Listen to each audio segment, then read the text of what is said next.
পোল্ট্রির ডিম ভাঙতেই ডিমের ভিতর থেকে বেরিয়ে এলো সাপের বাচ্চা। এমনটাই অনুমান করছেন শ্যামলা অঞ্চলের খোট্টাডিহি গ্রামের ডি পাড়ার বাসিন্দারা।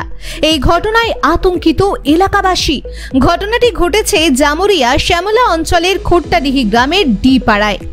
ডি পাড়ার বাসিন্দা শেখ মান্নানের স্ত্রী মালা বিবি সকালবেলা তার ছেলের জন্য ডিম ভাজতে গেলে ডিমের ভিতর থেকে বেরিয়ে আসে সাপের বাচ্চা। সকালে আমরা যখন আসি তখন হঠাৎ আমাদের খবর দেয় যে ছেলেটার জন্য আমি রান্না করতে যাচ্ছিলাম, তখন আমি যখন ডিমটা ভাঙি তার মধ্যে সাপ বের হয়।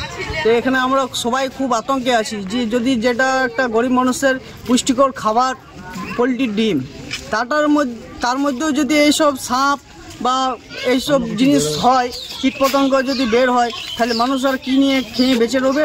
তাই এটা আমরা চাইছি যে সব ফার্ম থেকে ডিমগুলো আসছে যাতে সরকারভাবে ভেরিফাই করে ডিম পাবলিককে দেওয়া হয়, সেটাই আমরা একটু অনুরোধ জানাবো।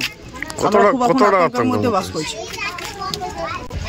আমাদের এখানে যে খোট্টাডি শ্যামলা অঞ্চলের খোট্টাডি গ্রামে আজ যে ঘটনা ঘটেছে, একটা পোলট্রি ডিমের মধ্যে সাপের ছা বেরিয়েছে। এরকম হয়তো আরও ডিমে বেরোতে পারে। তাই আমি পাবলিককে আমাদের অনুরোধ করব, যখন ডিম খাওয়া হবে তখন যাতে ভেঙে দেখে খাওয়া হয়, না হলে মানুষ অসুস্থ হতে পারে। আমার নাম সোমনাথ মন্ডল। সকালে আমি ভাইতে গেলাম, তো দেখছি ভাঙলাম, তখন বাটিতে ভাঙলাম, তখন দেখছি সাপের ছাটা বেরোলো।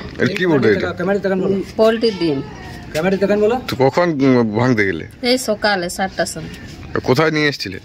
ওই দোকানে নিয়ে এসছে, এবার কোথায় নিয়ে এসছে আমি জানি না। কাজে গেছে, সন্ধ্যায় আসুক তখন জিজ্ঞেস করবো কার দোকানে এনেছে।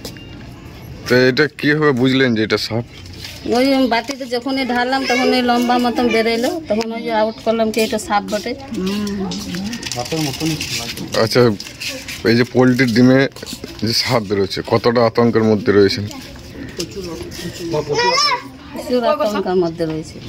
কতটা ভয় লাগছে? এটা যদি আপনি না দেখতেন, ঢেলে দিতেন, তাই খেয়ে নিত, বাচ্চা ছেলে খেয়ে নিত, যেতে কিছু হয়ে যেত। এই ডিম যেমন বন্ধ হয়ে যেত, এই যদি রাত্রে ভাইতাম তাহলে কি হতো?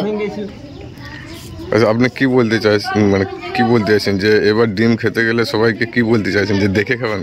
আগে ঢেলে দেখবেন তারপর খাবেন? আগে ঢেলে দেখবেন তারপরে খাবেন। আপনার নাম? মালা দিদি।